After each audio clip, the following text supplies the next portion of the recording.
Zero Academy. Hello everyone, welcome to Zero Academy. आज हम DC generator से related कुछ एमसीक्यूज़ देखने वाले हैं जो कि निम्मी बेस्ड क्वेश्चंस हैं। निम्मी में सॉल्व कराए गए क्वेश्चन आपके एग्ज़ाम में दिए जाएंगे, सो प्लीज़ इन क्वेश्चंस की तैयारी करते रहिए, इनकी प्रैक्टिस करते रहिए। तो अब चलते हैं हमारे क्वेश्चन की तरफ। आज का पहला क्वेश्चन है, डीसी जनरेटर में एक्स के रूप में चिन्हित भाग का नाम क्या है। यहाँ कुछ ऑप्शंस दिए हुए हैं। पहला ऑप्शन है armature core.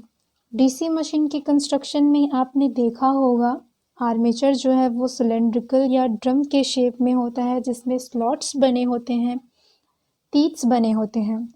Armature core high permeability silicon steel stamping से बना होता है। हर स्टैंपिंग थीन पेपर या वार्निश से इंसुलेटेड होते हैं। तो ये जो अननोन पार्ट है वो आर्मेचर कोर नहीं है। सेकंड ऑप्शन है ब्रश। ब्रश जो होते हैं वो रेक्टेंगुलर ब्लॉक के शेप में होते हैं, जो कार्बन, ग्रेफाइट, मेटल ग्रेफाइट और कॉपर के बने होते हैं। ये कम्यूटेटर से करंट को कलेक्ट करते हैं और एक्सटर्नल लोड सर्किट में सप्लाई करते हैं। तो ये अननोन पार्ट ब्रश नहीं है। उसके बाद है commutator segment, commutator razor.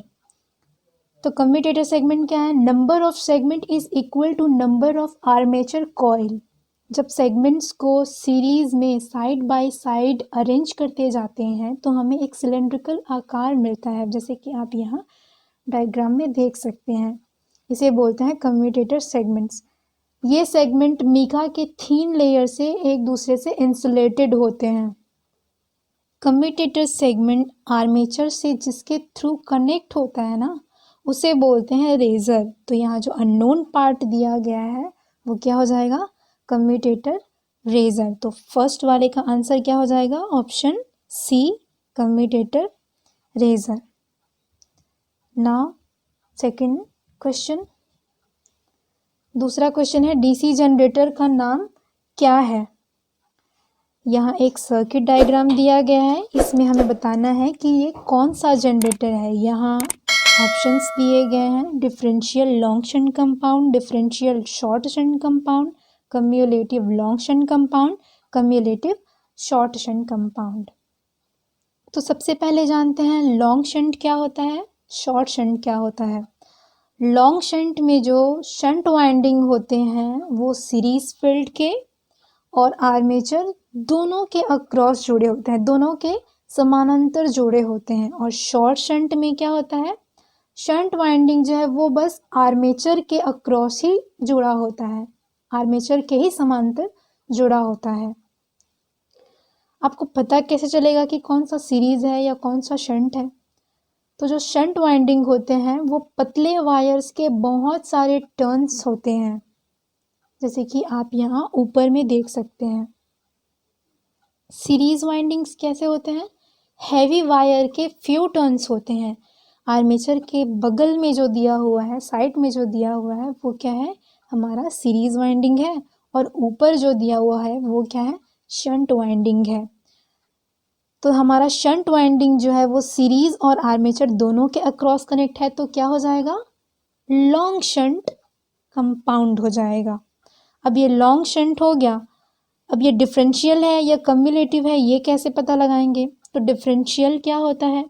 Ampere turn of shunt winding oppose the series winding. मतलब शंट वाइंडिंग जो है और सीरीज वाइंडिंग जो है वो एक दूसरे के अपोजिट डायरेक्शन में होते हैं। मतलब एक लेफ्ट टू राइट जा रहा है तो दूसरा वाला राइट टू लेफ्ट में आएगा। कम्युलेटिव में क्या होता है? शंट वाइंडिंग जो है और सीरीज वाइंडिंग जो है वो एक ही डायरेक्शन में होते हैं। तो यहाँ जो सर्किट डायग्राम दिया गया है वो कौन सा हो जाएगा? डिफरेंशियल, क्योंकि दोनों वाइंडिंग्स जो है अपोजिट डायरेक्शन में चल रहे हैं और हमारा शंट वाइंडिंग जो है वो सीरीज और आर्मेचर दोनों के अक्रॉस कनेक्ट है, तो क्या हो जाएगा? Long shunt. तो ये क्या हो गया? Differential long shunt compound. Second का आंसर क्या हो जाएगा? Option A, differential long shunt compound. Next question. तीसरा क्वेश्चन है डीसी जनरेटर में प्रेरित ईएमएफ की दिशा ज्ञात करने का नियम, किस नियम का उपयोग किया जाता है? तो यहाँ पहला ऑप्शन है कॉर्क स्क्रू रूल, दूसरा है राइट हैंड पाम रूल, तीसरा है फ्लेमिंग्स लेफ्ट हैंड रूल और चौथा है फ्लेमिंग्स राइट हैंड रूल।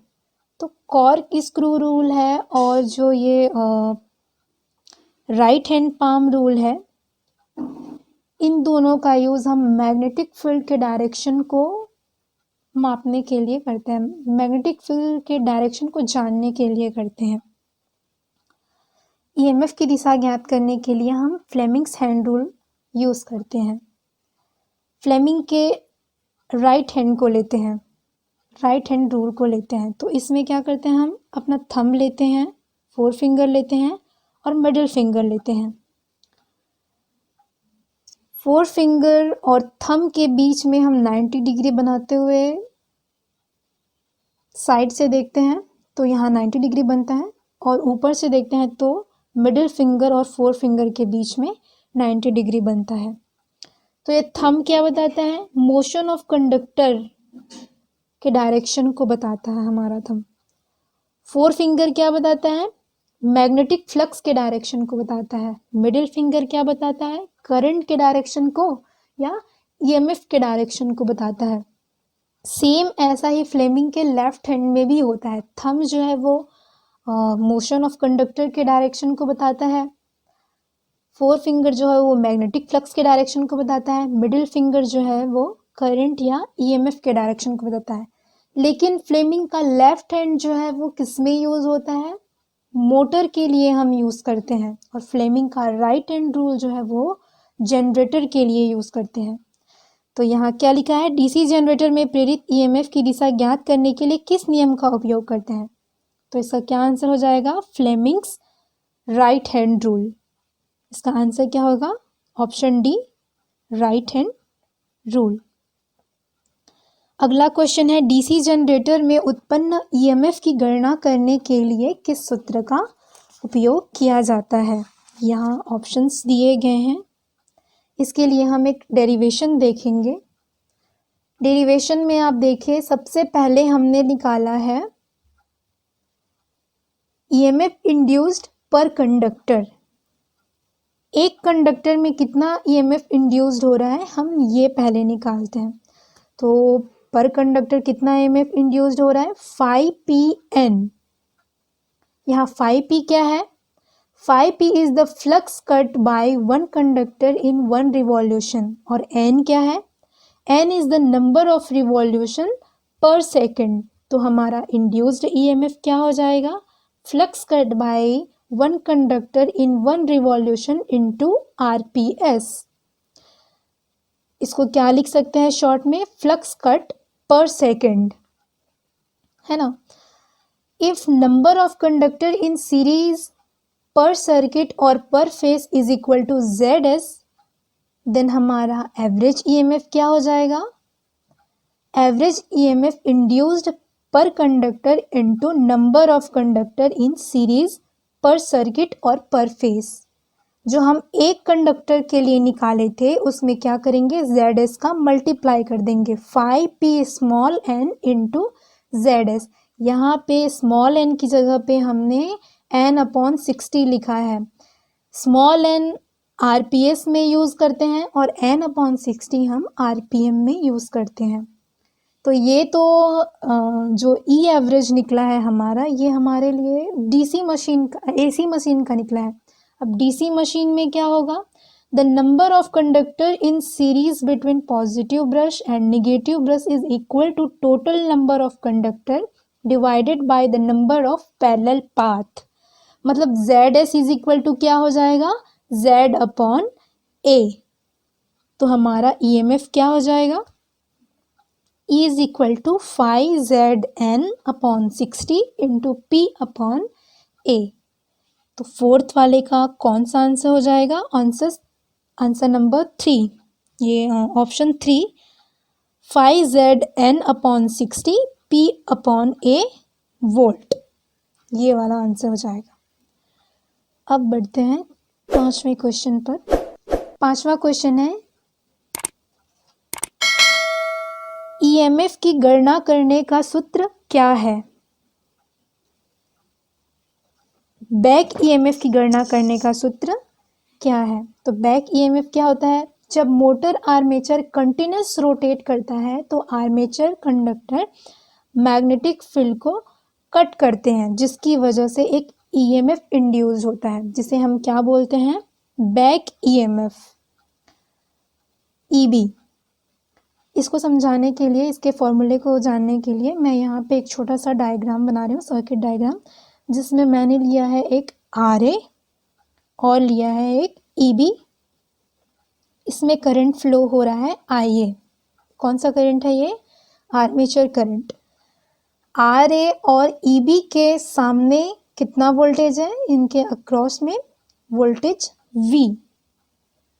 अगर मैं इस पूरे सर्किट का वोल्टेज निकालूं तो क्या हो जाएगा? V is equal to R A plus R A I A plus E B हो जाएगा। R A I A plus A B. मेरा टोटल वोल्टेज कितना निकला? इस वोल्टेज के अक्रॉस यहाँ का कितना वोल्टेज होगा? I A R A plus E B. E B हमारा क्या है? Back EMF. तो E B is equal to क्या हो जाएगा? V minus I A R A हो जाएगा। तो फिफ्थ वाले का आंसर कौन सा हो जाएगा? Option C, E B is equal to V minus I A R A volts. अब बढ़ते हैं अगले क्वेश्चन की तरफ। 6वां क्वेश्चन है, डीसी जनरेटर में X के रूप में चिन्हित भाग का नाम क्या है? यहाँ एक डायग्राम दिया हुआ है जिसमें बताना है कि नोन पार्ट दिया हुआ है जिसमें बताना है ये एक्स का नाम क्या है। पहला दिया है पोल टिप, सेकंड दिया है पोल कॉइल, थर्ड वाला है पोल कोर, चौथा है पोल शू। तो ये सबसे ऊपर में जो डायग्राम के ऊपर वाला जो भाग है उसे बोलते हैं हम पोल कोर, और इसमें जो कॉइल लपेटा होता है उसे बोलते हैं पोल कॉइल या फिर फील्ड कॉइल। पोल शूज जो होता है वो पोल का सबसे नीचे वाला भाग होता है। पोल शू सबसे नीचे वाले भाग को बोलते हैं। पोल शू का काम क्या होता है?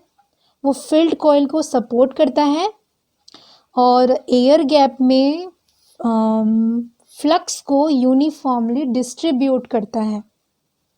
तो यहाँ जो अननोन पार्ट दिया गया है उसका नाम क्या हो जाएगा? पोल शू हो जाएगा। 6वें का आंसर क्या हो जाएगा? पोल शू। 7वां क्वेश्चन है, डीसी जनरेटर का नाम क्या है? यहाँ एक डीसी जनरेटर दिया गया है, उसका नाम बताना है। इसमें कुछ ऑप्शंस हैं, shunt generator, series generator, compound generator, separately excited generator. तो ये जो शंट जनरेटर है, सीरीज जनरेटर और कंपाउंड जनरेटर है, ये तीनों सेल्फ एक्साइटेड डीसी जनरेटर हैं। सेल्फ एक्साइटेड डीसी जनरेटर मतलब field excitation is provided by their own armature.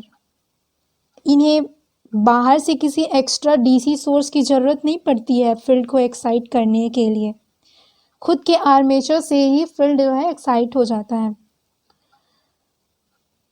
Last option है separately excited DC generator. Separately excited मतलब magnetic field is excited from external DC source. हमें external DC source लगाना पड़ता है।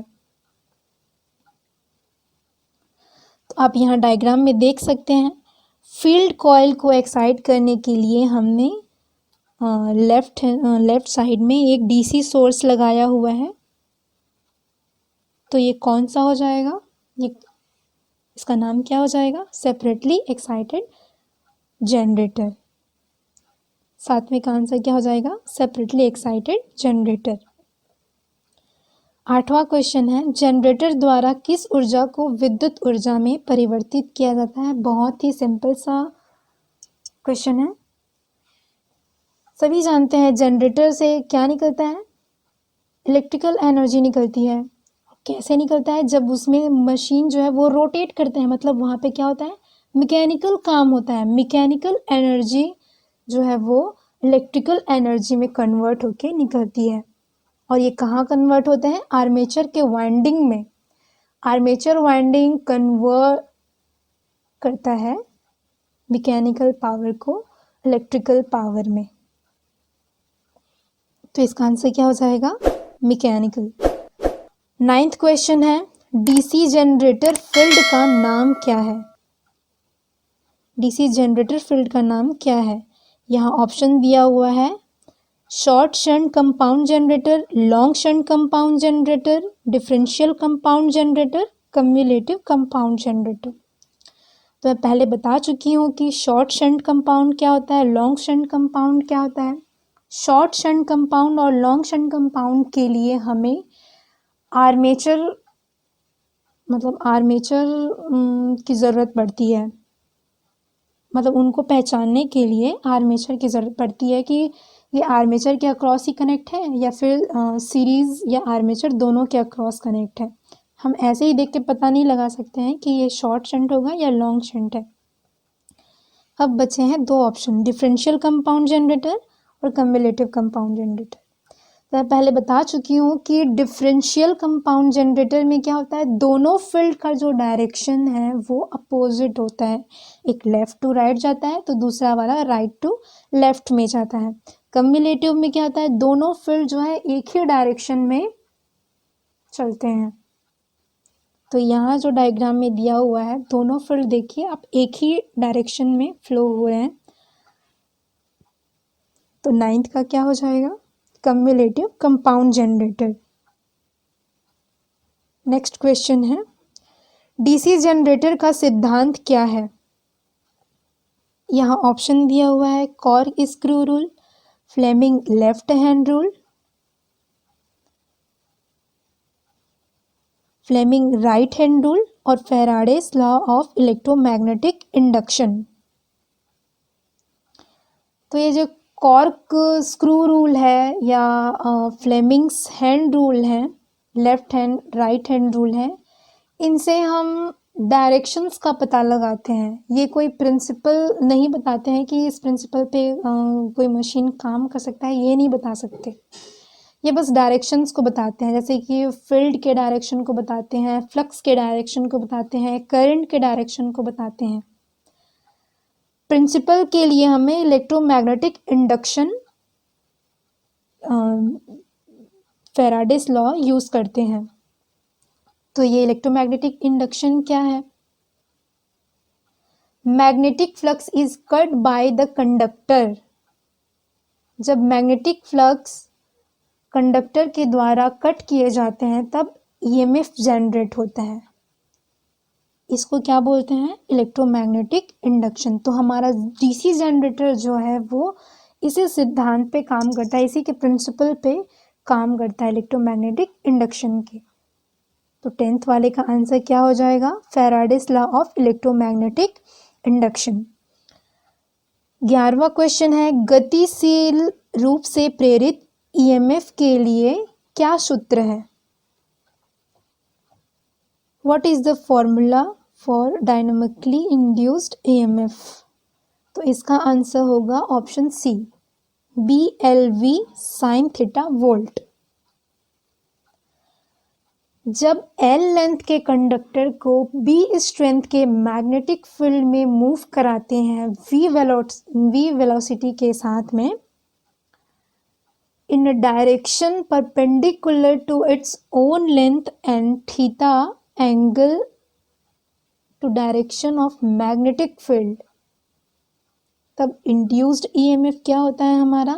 E is equal to BLV sine theta volt. 11वां का तो कौन सा आंसर हो जाएगा? VLV sine theta volt.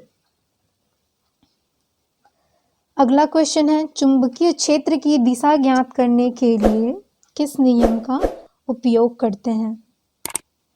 तो ये कई बार बता चुकी हूँ कि चुंबकीय क्षेत्र की दिशा ज्ञात करने के लिए हम फ्लेमिंग के राइट हैंड रूल का उपयोग करते हैं। 13वां नंबर क्वेश्चन है, डीसी जनरेटर के भाग का नाम क्या है। यहाँ एक डीसी जनरेटर का पार्ट दिया हुआ है, इसमें बताना है कि कौन सा पार्ट है ये डीसी जनरेटर का। स्टेटर, पहला ऑप्शन है stator. Every rotating electrical machine has an outer stationary member called stator. तो ये हमारा स्टेटर तो नहीं हो सकता। उसके बाद दिया हुआ है पोल कोर। तो पोल कोर मैंने ऊपर वाले क्वेश्चन में आपको बताया था कि जो फील्ड कॉइल जिसमें लपेटे हुए होते हैं उसे बोलते हैं हम पोल कोर्स। अब ये तो पोल कोर नहीं हो सकता। पोल शूज क्या होते हैं? पोल शूज भी मैंने बताया था, पोल के सबसे नीचे वाले भाग को बोलते हैं हम लोग पोल कोर। पोल शूज, पोल शूज क्या काम क्या होता है? फील्ड कॉइल को वो सपोर्ट करता है और फ्लक्स को एयर गैप में यूनिफॉर्मली स्प्रेड करता है, डिस्ट्रीब्यूट करता है। पोल शूज का ये वाला काम होता है। तो ये जो डायग्राम दिया हुआ है यहाँ पे, ये पोल शूज नहीं है। लास्ट ऑप्शन बचा हुआ है योक और फ्रेम। योक क्या होता है? योक में फीट लगे होते हैं। फीट का काम क्या होता है? मैकेनिकल सपोर्ट मतलब मैकेनिकल सपोर्ट देता है, मशीन को मैकेनिकल सपोर्ट देता है। इसमें फीट लगे होते हैं योक में। और ये फ्रेम का काम क्या होता है? फ्रेम जो है जितने भी अंदर में पार्ट्स होते हैं उन सबको प्रोटेक्ट करता है। तो इसका आंसर क्या हो जाएगा? यहाँ जो दिया हुआ है योक और फ्रेम। ये जो योक है वो बहुत ही मोटा प्लेट से बना होता है और इसमें लेग्स लगे हुए होते हैं, फीट्स लगे होते हैं। तो 13 का क्या हो जाएगा? योक या फ्रेम।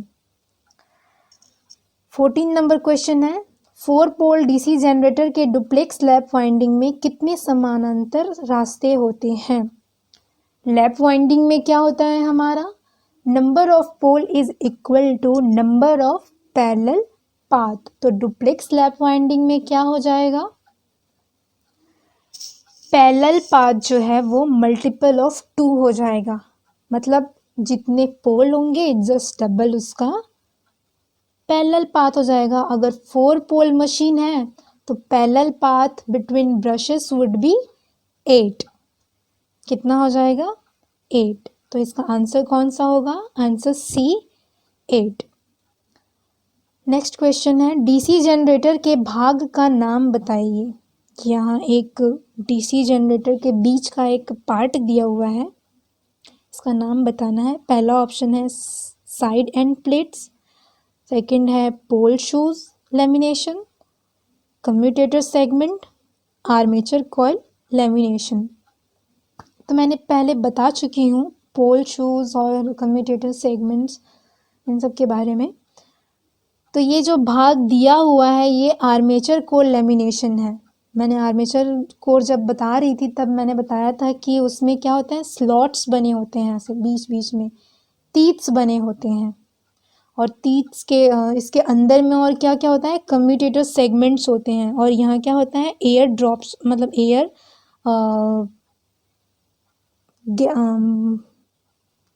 बबल्स होते हैं। देखिए यहाँ पे छोटे छोटे गोल गोल बने हुए हैं छिद्र,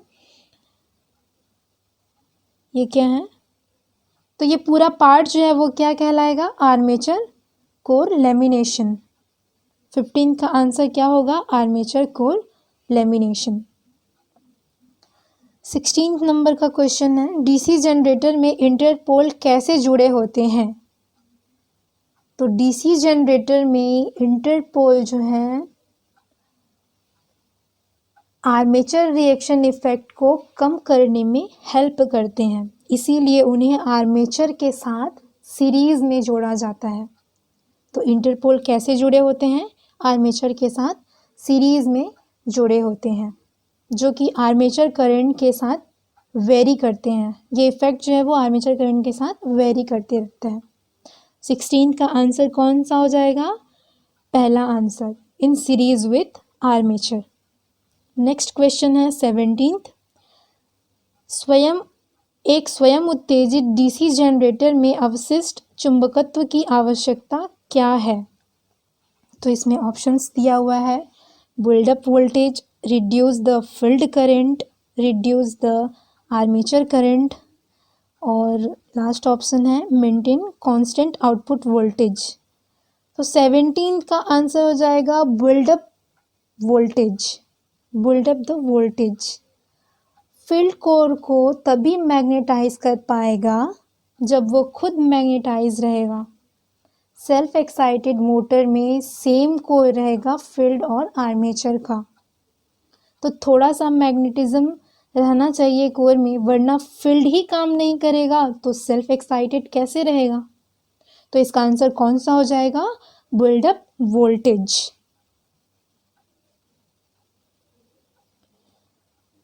नेक्स्ट क्वेश्चन है 18 नंबर क्वेश्चन है, डीसी मशीन में वे कौन से दो बिंदु हैं जो ब्रश संपर्क प्रतिरोध को मापते हैं?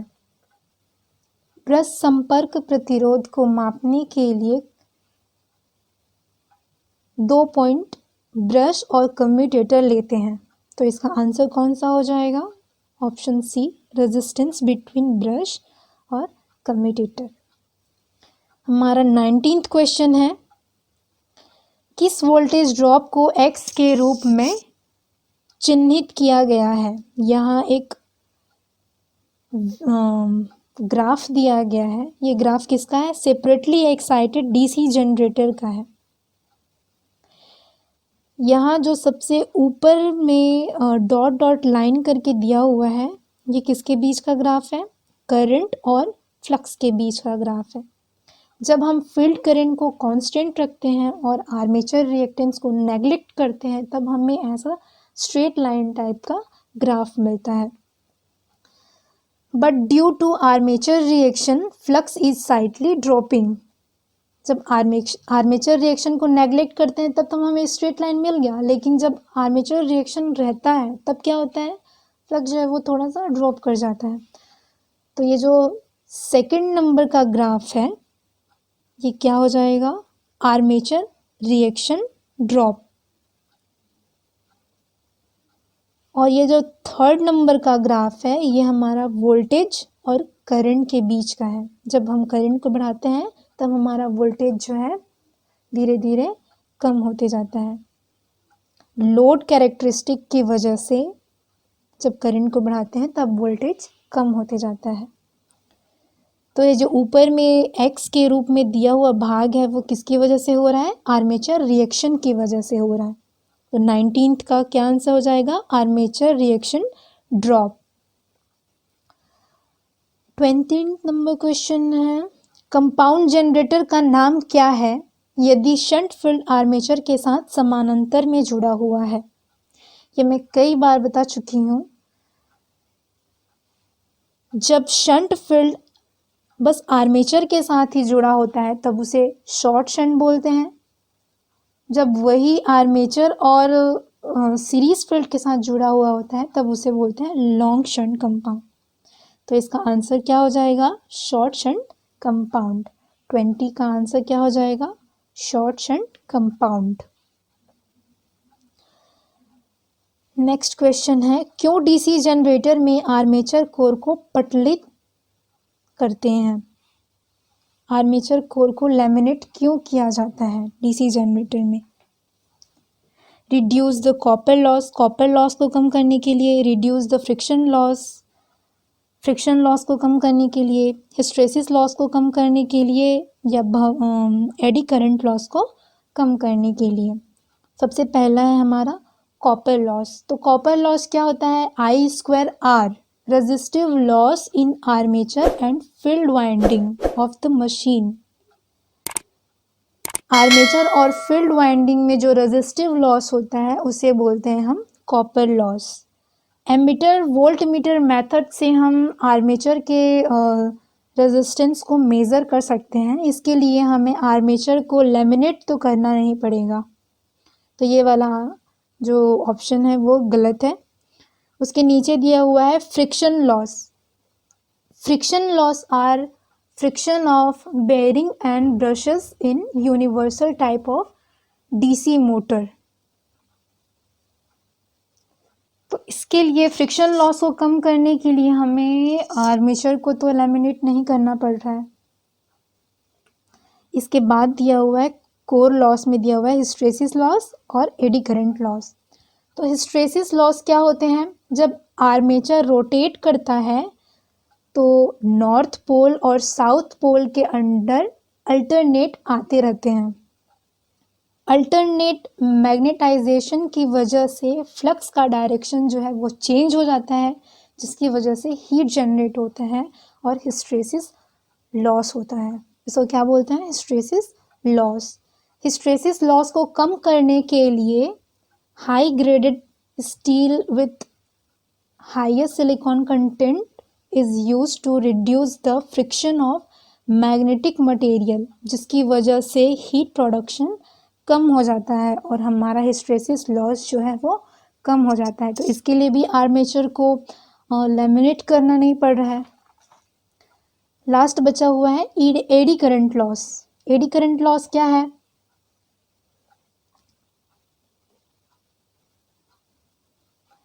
आर्मेचर कोर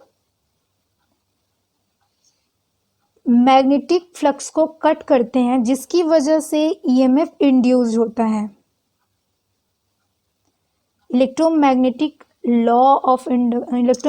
इंडक्शन के नियमानुसार क्या होता है? जब आर्मेचर कोर मैग्नेटिक फ्लक्स को कट करता है तो ईएमएफ इंड्यूस्ड होता है। ये ईएमएफ जो है लार्ज करंट सेटअप करते हैं। कहाँ करते हैं? कोर के बॉडी में, बॉडी ऑफ कोर में क्या करते हैं? लार्ज करंट जो है वो सेटअप कर देते हैं, जिसकी वजह से सर्कुलेटिंग करंट जनरेट हो जाता है।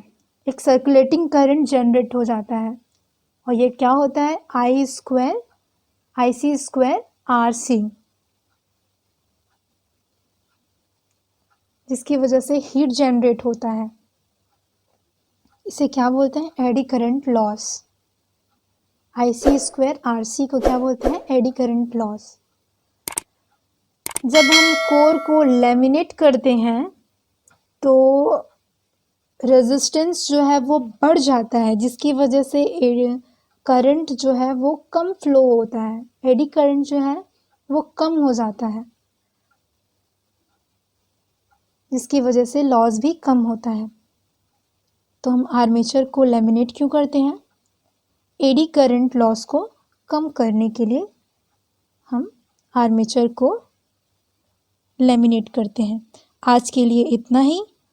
आगे के क्वेश्चंस देखने के लिए हम अगले वीडियो में मिलते हैं। आज के लिए इतना ही। Thank you.